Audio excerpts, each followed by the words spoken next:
오늘 그 히브리서를 쓴 사람은 구약에 대해서 정통한 사람이 아니면 이런 글을 쓸 수가 없어요. 우리가 어제 토요 아침 예배 때 나누었죠. 우리의 모든 죄가 예수님을 믿음으로 말미암아 그 보혈이 우리를 덮어서 우리가 속은 여전히 죄인이지만 겉은 하나님의 그 예수님의 보혈로 덮여졌기 때문에 하나님께서 우리의 죄를 이제는 기억하지 않는다예요. 그러니까 우리는 여전히 예수님을 믿고 있어요. 믿고 있는데 여전히 우리는 하나님의 뜻에 어긋나는 행동을 해요. 그렇지만 주님께서 약속하셨어요. 히브리서 10장 17절. 히브리서 10장 17절. 그들의 죄와 그들의 불법을 내가 다시 기억하지 아니하리라. 여전히 죄 가운데 있지만 인간이 의로워서가 아니라 예수님을 믿으면 하나님께서 그렇게 하기로 약속하신 거예요. 언약을 세우신 거예요. 계약을 체결하신 거예요. 그래서 여전히 죄 가운데 있지만 다시는 그 죄를 기억하지 않으시겠다는 거예요. 그렇기 때문에 다시는 그 죄를 기억하지 않을 것이기 때문에 18절 이것들을 사하셨은즉 다시 죄를 위하여 제사를 드릴 것이 없느니라. 그러니까 예수님이 한 번에 정말 전체 인간의 역사 속에서 단 한 번 십자가에 죽으셨기 때문에 그 피로 대속함을 받은 사람들은 다시 제사를 드릴 필요가 없다는 거예요. 왜냐하면 그 보혈로 말미암아 하나님께서 인간의 죄를 그 믿는 사람에게 한해서 기억하지 않겠다라고 말씀하셨기 때문입니다. 그러면 이 구약에 나타나는 그 사람들이 어떠한 제사를 드렸는가를 살펴볼 때 우리가 오늘의 본문을 더 깊이 있게 이해할 수가 있게 됩니다. 먼저 그것을 설명하기 전에 여러분들과 제가 기본적으로 알아야 되는 그러한 그 성막 혹은 회막이 있습니다. 이 많은 분들이 이 성막하고 그 회막하고 다른 걸로 생각을 하시는데 그렇지 않습니다. 성막이 곧 회막이고 회막이 곧 성막입니다. 우리가 그런 부분들을 살펴보기 위해서 제가 성경을 잠깐 찾아보도록 하겠습니다. 출애굽기 40장 2절입니다. 출애굽기 40장 2절입니다. 너는 첫째 달 초하루에 성막 곧 회막을 세우고.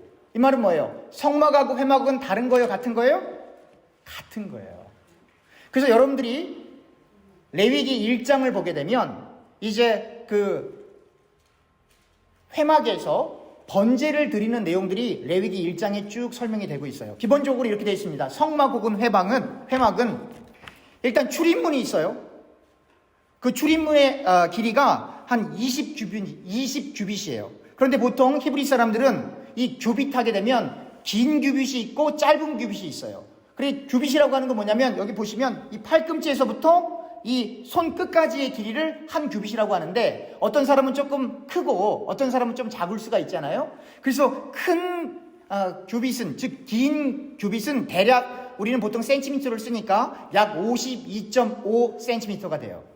그리고 짧은 규빗은 44.7cm가 돼요. 그러니까 보통 히브리 사람들은 짧은 규빗을 많이 쓰는 것 같아요. 그래서 그것을 44.7cm를 반올림해서 45cm로 계산을 하게 되면 그 성막이 이렇게 쭉 있으면 그 출입문이 20규빗이니까 9m 정도 되는 거예요. 그리고 그 출입문을 지나면 번제단이 있죠. 그리고 그 앞을 지나가면 물두멍이 있죠. 그리고 나서 이제 건물이 또 하나 나오죠. 그 첫 번째 나오는 것을 성소라고 하고 그 성소를 지나갔을 때 나오는 곳이 지성소고 지성소는 아무나 못 들어가죠. 성막 기둥이 또 있어요. 그 성막 기둥은 길이가 5규빗이라고 했으니까 2.25cm고 재료는 노시예요. 노수로 만들게 됩니다. 근데 그 기둥이 몇 개 있냐? 60개가 있습니다. 또 이 성막이 있으면 그 밑에 널판이 이렇게 있는데 그 길이가 얼마냐면 10규빗이니까 4.5m고 그 넓이가 1.5규빗이니까 67.5cm고 그 널판이 몇 개 있느냐? 48개가 있습니다. 그리고 이 출입문을 지나서 번제산을 지나서 물두멍을 지나서 이 성소가 이렇게 있는데 그 성소의 크기가 얼마냐면 동서로 20규빗이니까 약 9m가 되고 남북으로 10규빗이니까 4.5m가 됩니다. 그리고 입구 기둥이 총 5개로 구성이 되어 있습니다. 그 성소를 지나서 지성소로 들어가게 되면 그 지성소는 동서로 10규빗, 그러니까 4.5m가 되고 남북으로 10규빗, 4.5m가 됩니다. 그리고 성막 전체의 크기가 동서로 100규빗이니까 45m가 되는 거예요. 좀 머릿속에 이제 들어오시죠? 그 다음에 남북으로 50규빗이니까 22.5m가 되는 겁니다. 그래서 총 성막 기둥은 몇 개냐면 60개로 구성이 되어 있습니다. 자, 그러면 하나님 앞에 번제를 드리려면 어떻게 해야 되냐면, 여러분 레위기 1장입니다. 레위기 1장 3절입니다. 그 예물이 소의 번제이면 흠없는 수컷으로 회막문, 다시 말하면 성막 혹은 회막문에 흠이 없는 소를 데리고 와야 돼요. 흠이 있으면 안 돼요. 성경에서 흠이 있다, 제가 어제 아침에 설명해 드렸죠. 흠이 있다라고 하는 건 죄가 있다는 얘기예요. 그러니까 흠이 없는, 죄가 없는, 온전하고 깨끗하고 순결하고 누구도 손을 대지 않은 깨끗한 것으로 이렇게 소를 가지고 와야 돼요. 그러면 회막문에 딱 도착하면 그걸 검사해요. 또 이게 어디 뭐 다리가 어디 부러졌나, 아니면 뭐 스킨이 이렇게 벗겨졌나, 뭐 피가 나고 있나, 이걸 검사를 한다고요. 그럼 검사를 해서 이건 완전하고 흠이 없다라고 하는 것이 판결이 되면 그 회막문 앞으로 가져온 그 소를 가지고 온 사람이, 뭐 한글 성경에는 안수한다 그랬는데 안수가 아니고, 우리 안수 그러면 안수 기도한다고 생각을 하잖아요. 그게 아니고 그 제물에 손을 이렇게 딱 올리는 거예요. 그럼 어떤 일이 벌어지는 거냐면 자기가 지은 모든 죄가 그 소에게 전가되는 거예요. 그 소에게. 그래서 그렇게 손을 올리는 그 순간에 자기의 모든 죄가 그 소에게 전가돼서 이 소가 속죄 제물이 되는 거예요. 여기까지 다 이해하셨죠? 그 사람이 죄가 있는데 흠없는 소를 가지고 와서 그 소 위에 딱 손을 올려갖고 올리는 그 순간 그 사람이 지은 죄, 무슨 죄가 됐든지 간에 그 모든 죄가 그 소에게 전가가 되는 겁니다.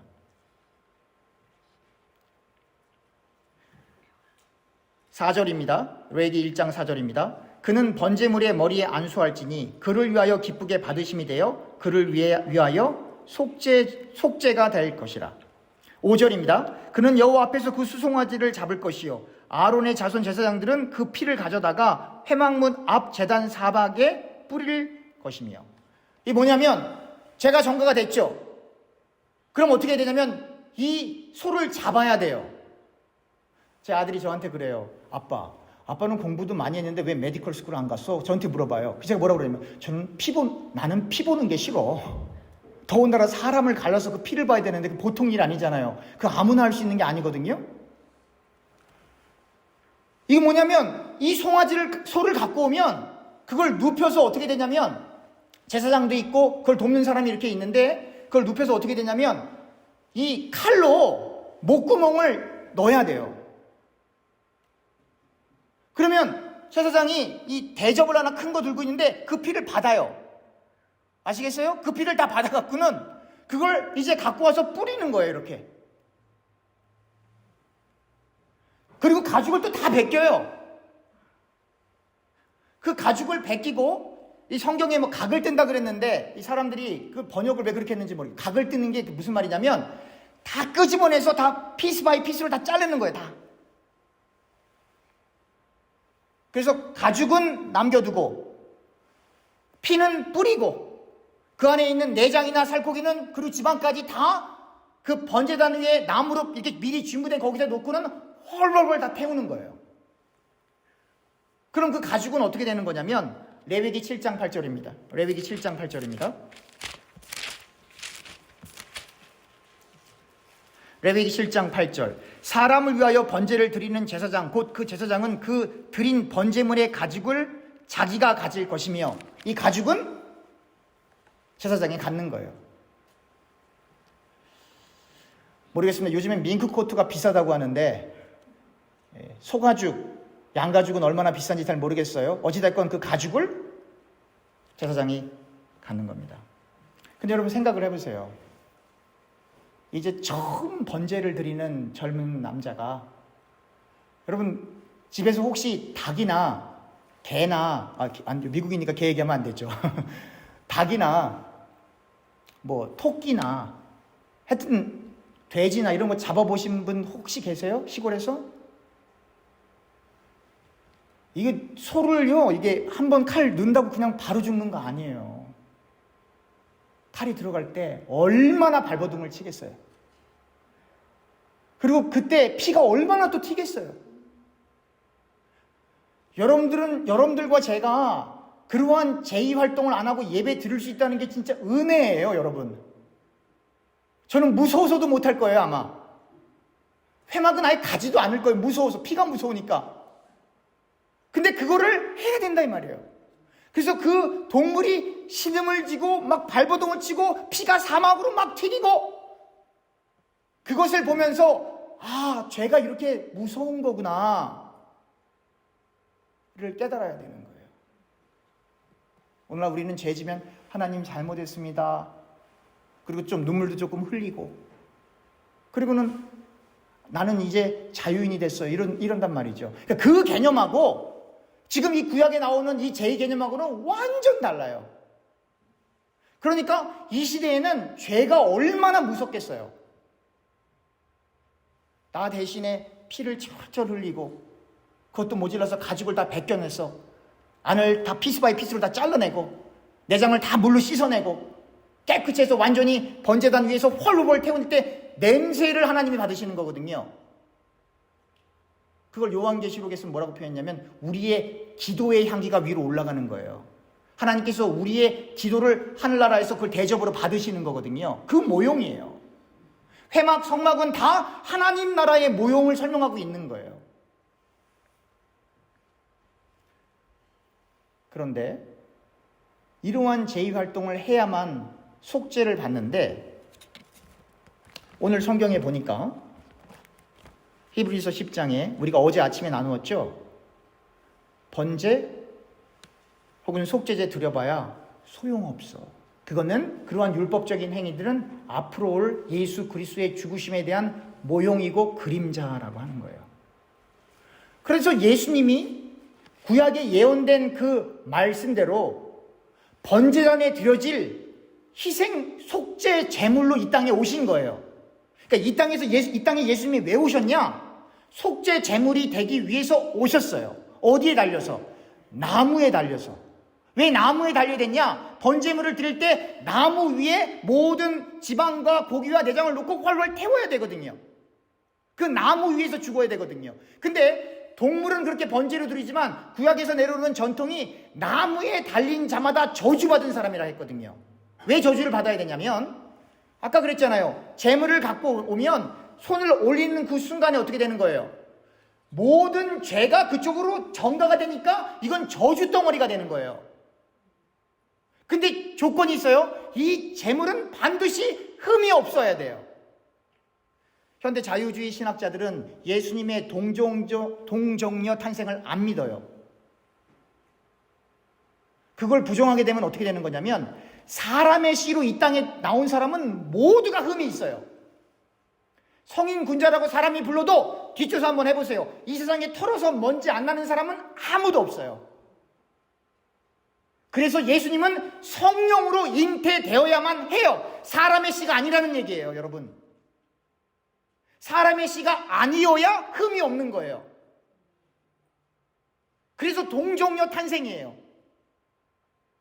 인간의 씨가 아니라 하나님의 씨, 성령으로 잉태되어서 태어날 때부터 원죄를 갖고 태어나지 않은 인간, 흠이 전혀 없는 인간, 죄라는 걸 전혀 모르는 인간, 그러나 인간의 육신을 갖고 또 이 땅에 태어나셔야만 했어요. 그래서 하늘에서 뚝 떨어진 게 아니라 성령으로 마리아에게 잉태가 돼서 임신이 돼서 거기서 나오시게 되는 거예요.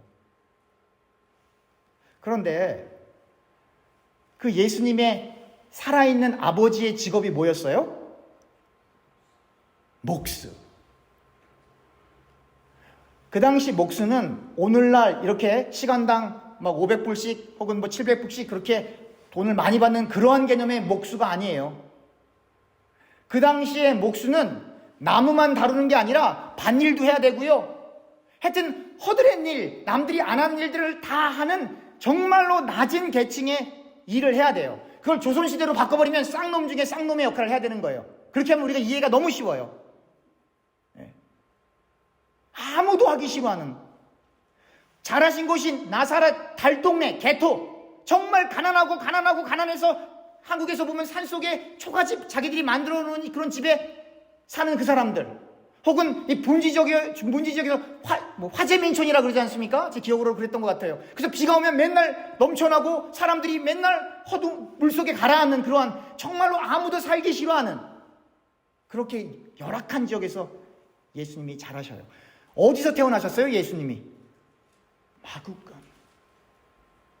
마국간에서 아이가 태어나면 죽을 확률이 엄청 많아요.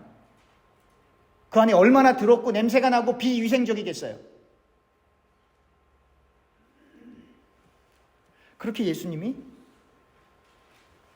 아버지 요셉 밑에서 목수하는 일을 따라하면서 그렇게 잘하시는 거예요.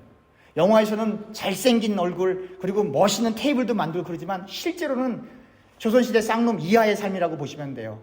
너무나도 가난하고 비참하고 비굴하고 얼굴도 많이 못생기셨고, 죄송합니다. 성경에 있는 그대로 묘사하면 여기 계신 분보다 훨씬 더 못생기셨어요. 그러니까 영화 속에 나오는 그런 얼굴 초성화 다 가짜예요. 그거 다 비즈니스라고요. 아니라고요. 근데 생각을 해보세요. 그분이 아버지를 따라서 나무를 자를 때 그분은 하나님이세요. 그래서 그분은 앞으로 일어날 일을 다 알고 계시고 그분이 이 땅에 왜 왔는지를 알고 계신 분이에요. 그런데 아버지 하나님 말씀에 순종을 해야 되니까 어렸을 때부터 아버지를 따라서 나무 손질을 할 때 무슨 생각을 하시겠어요? 내가 여기 달리러 왔는데.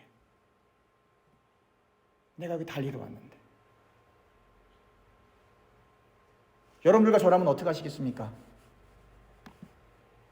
믿음이요? 무슨 믿음입니까? 도망가죠.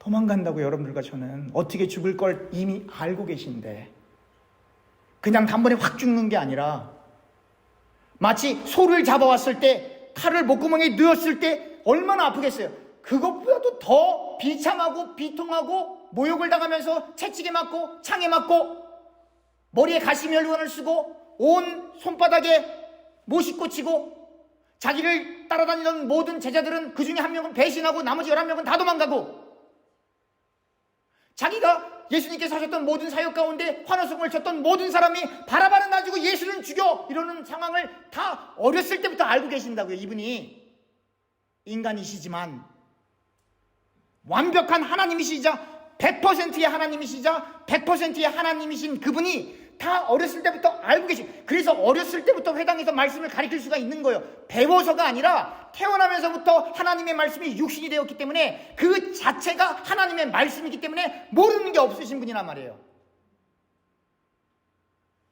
그분이 어렸을 때부터 도망가지 않았다는 것은 아버지 하나님의 말씀에 순종하고 있었다라고 하는 거예요.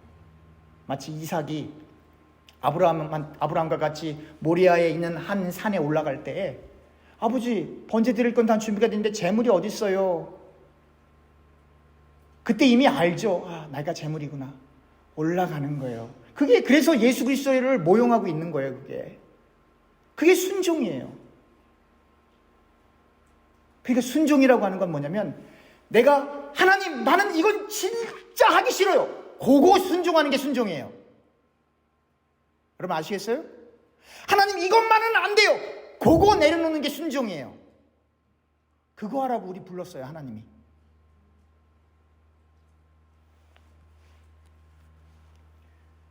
그래서 그 예수님께서 십자가에 달리시는 거예요. 그리고 그 보혈로 인해서 지금까지 엄청나게 많이 들어왔던 그 제다가 종결이 되는 거예요.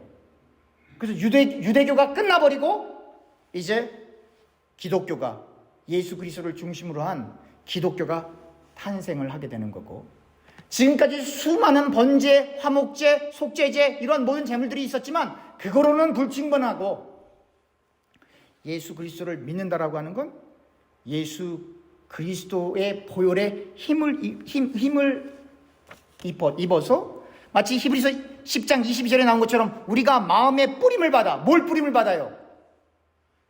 번제 드릴 때 그 피를 받아서 뿌리지 않습니까? 예수 그리스도가 죽으실 때 그 피가 우리의 마음판에 뿌려지는 거예요. 그래서 선택된 그 사람은 하나님께서 그 마음속에 진리의 말씀을 새겨놓는 거예요.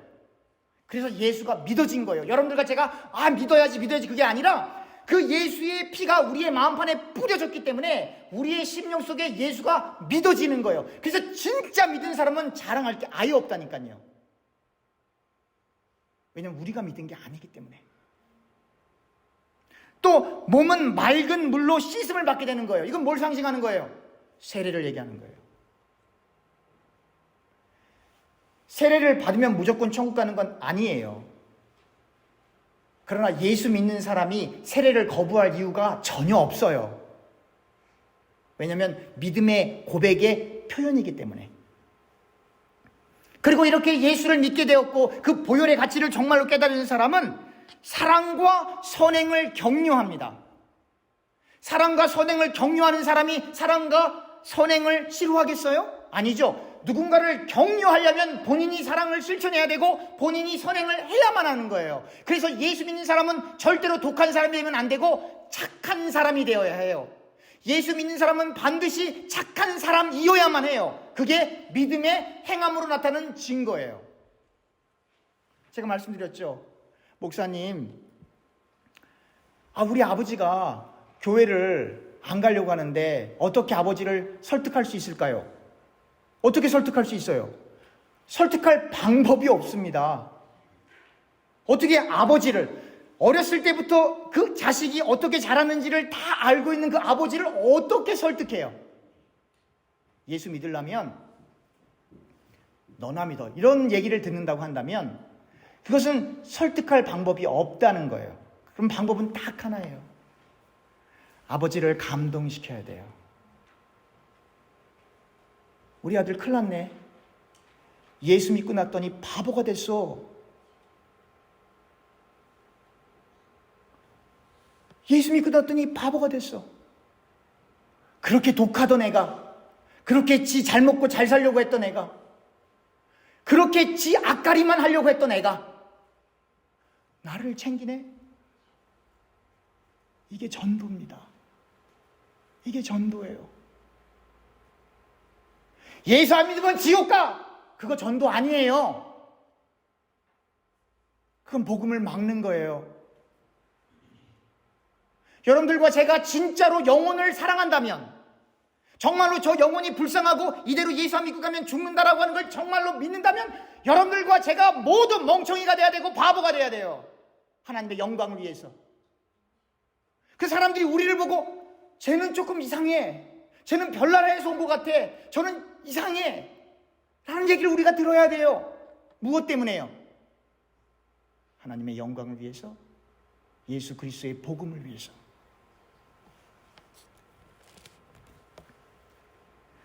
(26절에) 이런 표현이 있어요.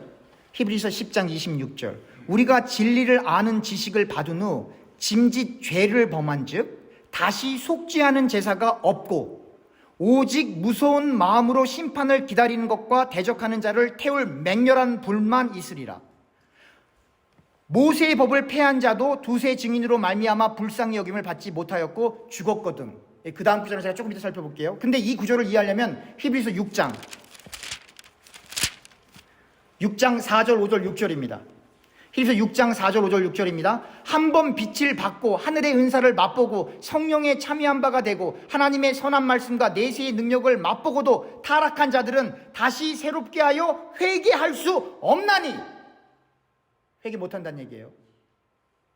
이는 그들이 하나님의 아들을 다시 십자가에 못 박아 드러내놓고 욕되게 함이라. 엄청 무서운 말씀이거든요. 여기에 걸리면 반드시 지옥 간다는 얘기예요. 그런데 이 부분을 사람들이 잘못 해석을 해요. 이걸 제가 오늘 정확하게 설명해 드리려고 해요. 여러분들에게 먼저 묻겠습니다. 여러분 예수 믿고 나서 그 다음부터는 화 안 내십니까? 여러분 예수 믿고 나서는 이제 성인군자가 되어서 이제 아무런 감정에 흔들림 없이 그냥 착한 일, 선한 일만 하십니까? 그럴 사람은 이 세상에 존재하지 않아요. 그럼 이게 무슨 얘기일까요? 복음을 알고 진리를 깨닫고 내세의 어떤 것들 다 느낀 사람이 다시 죄를 짓는다. 그러니까 이 죄는 첫 번째 윤리적인 죄, 도덕적인 죄, 인간 세상에는 그런 죄가 아니다라는 것을 알 수가 있게 돼요. 만약에 그런 쪽으로 해석을 하게 되면 천국 갈 사람은 한 명도 없어요. 그럼 여기서 말하는 죄는 어떤 죄를 말하는 거냐면, 그래서 역사적인 지식을 우리가 알아야 되는 거예요. 1세기 때에는 이방인들이 예수님을 믿었어요. 유대인들도 예수님을 믿었어요. 믿다 보니까 어떤 부분은 마음에 안 들고, 그러다 보니까 어떻게 됐냐면 이방인들이 예수를 믿었다가 다시 이방 종교로 돌아가는 사람이 있어요. 유대인들이 개신교로 개종을 했다, 기독교로 개종을 했다가 다시 유대로 돌아가는 사람들이 있어요. 그 사람들을 얘기하는 거예요. 그러니까 성령 회방죄는 교회에서 뭐 누구를 힘들겠다 그런 게 아니라, 성령 회방죄는 예수 안 믿는 죄가 성령 회방죄예요. 그 죄를 용서 못 받는 거예요. 오늘 히브리서에 어제 우리가 나누었듯이, 우리가 예수님을 믿음으로 말미암아 하나님께서 우리의 죄를 기억하지 않는다라고 이미 약속하셨죠. 근데 만약에 여러분들과 제가 내일 죄를 지었을 때 그 죄를 기억해서 너는 불합격, 그래서 우리를 지옥에 버려버리시면 그 첫 번째 약속이 어떻게 되는 거예요? 파기되는 거잖아요. 인간은 오늘은 이렇게 말했다가 내일은 저렇게 말할 수가 있어요. 근데 하나님은 한번 말씀하시는 것은 그대로 지켜요. 무슨 뜻이냐면, 성경에 이제 너의 죄를 기억하지 않겠다 라고 죄사함을 선포한 것은 무슨 뜻이냐면, 여러 가지가 있지만 그 중에 개인적인 우리들을 봤을 때 어떻게 되는 거냐면, 여러분들과 저의 과거의 죄, 어떤 분들은 그래요. 우리가 다 회개해야 돼요. 그런 새빨간 거짓말이 어디 있어요? 여러분들 4살 때 지은 죄 기억하세요? 여러분들 7살 때 지은 죄 기억하세요? 기억이 안 나는 죄가 훨씬 더 많아요. 그러니까 내가, 어떤 사람이 우리는 반드시 회개해야 됩니다, 회개하지 않은 죄는 심판받는다, 그건 거짓말이에요. 그건 잘못된. 그러니까 과거에 우리가 기억하지도 못하는 모든 죄, 그리고 현재 우리가 짓고 있는 죄, 그리고 앞으로 지을 죄까지 예수의 보혈을 의지하게 되면 그 피가 다 덮어버리는 거예요. 그 다음에 정상적인 말씀을 가진 사람과 구원파가 여기서 나눠지는 거예요. 구원파는 뭐냐? 오케이, 그러니까 앞으로 무슨 짓을 해도 괜찮지, 노세 젊어서 노세, 그리고 세상으로 나가는 사람들이 구원파예요. 그런데 여러분, 창조주 하나님이 아들의 몸으로 육신으로 이 땅에 오셔서 나를 위하여 십자가에 달려 죽으셨다는 것을 깨달은 사람이 마음대로 살 수 있을까요? 없을까요? 그렇게 살 수가 없는 거예요. 선행을, 구원을 받기 위해서가 하는 게 아니라 주님의 사랑이 너무나 크기 때문에 내가 인생을 막 살 수가 없는 거예요. 내가 희생을 하고 싶어서 희생을 하는 게 아니라 주님께서 나를 위해 죽으신 그 보혈 때문에 우리가 원하는 육신대로, 우리가 원하는 세상적인 방법대로 세상을 더 이상 살 수가 없는 거예요. 왜냐? 그렇게 살 때 우리의 성령이 우리 속에 움직여서 우리의 심장이 터질 것 같으니까.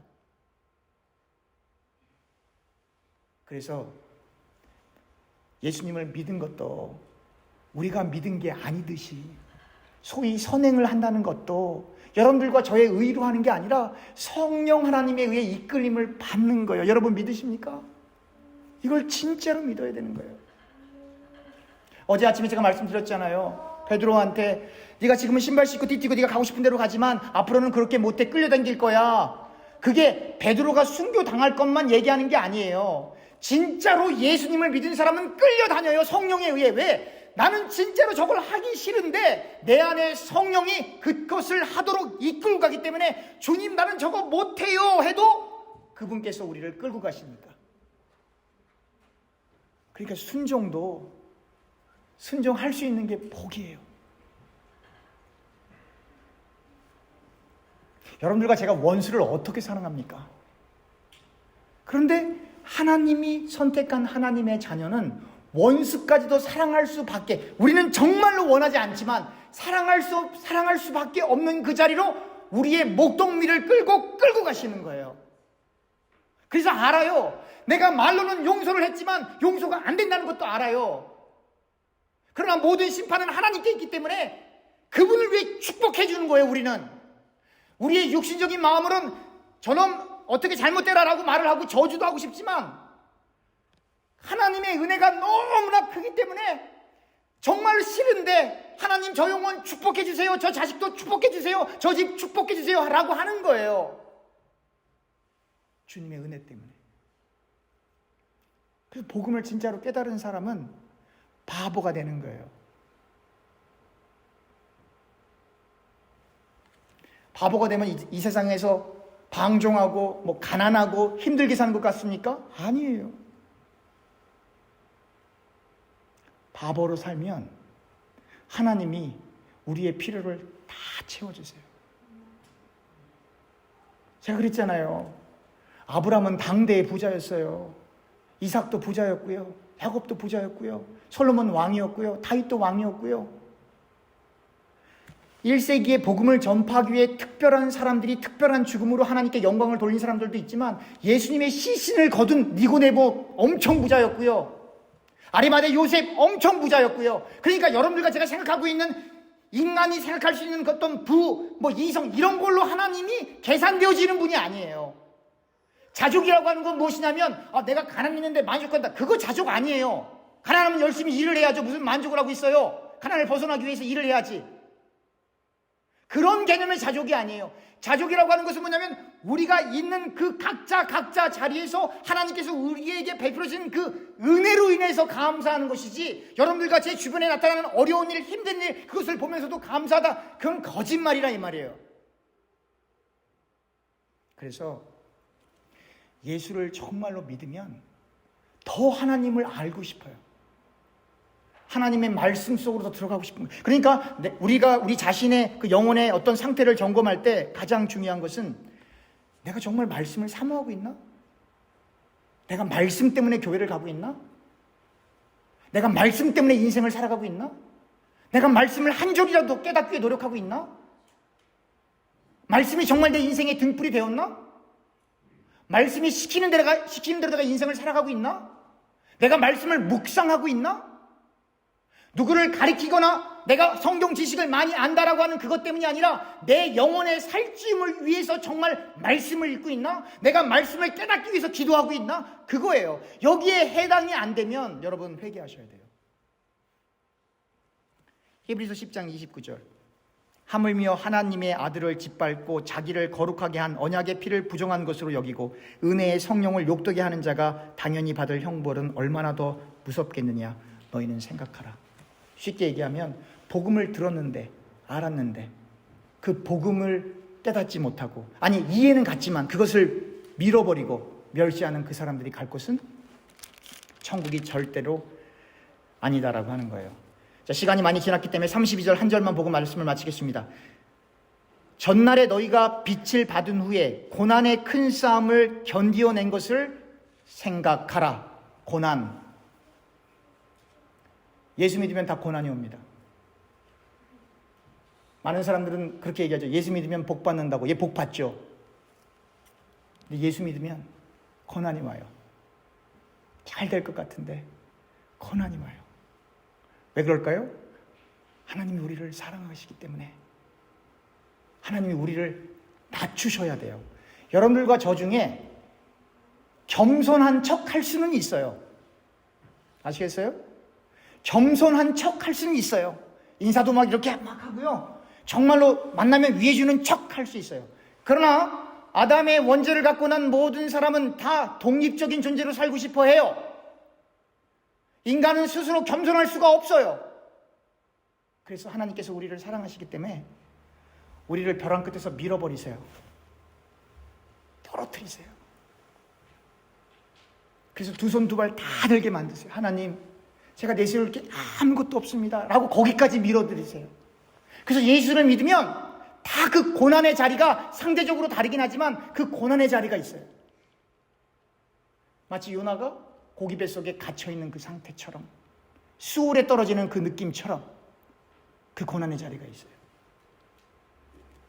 그래서 그 고난 가운데 있는 사람이, 그리고 그것을 지나간 사람이 정말 하나님의 사랑을 받는 사람입니다. 그 이유가 있죠. 39절. 우리는 뒤로 물러가 멸망할 자가 아니요 오직 영혼을 구원함에 이르는 믿음을 가진 자니라. 영혼을 구원함. 이 땅이 전부라면, 제가 그랬잖아요. 저는 이 땅이 전부라면, 저는 목사 안 되는 정도가 아니라 교회라는 데는 아예 오지를 않습니다. 이 땅이 전부라면. 그러나 분명한 그 나라가 있거든요. 그리고 무서운 지옥도 있거든요. 그게 진짜로 있으니까 저 같은 사람이 여기 와서 이러고 있는 겁니다.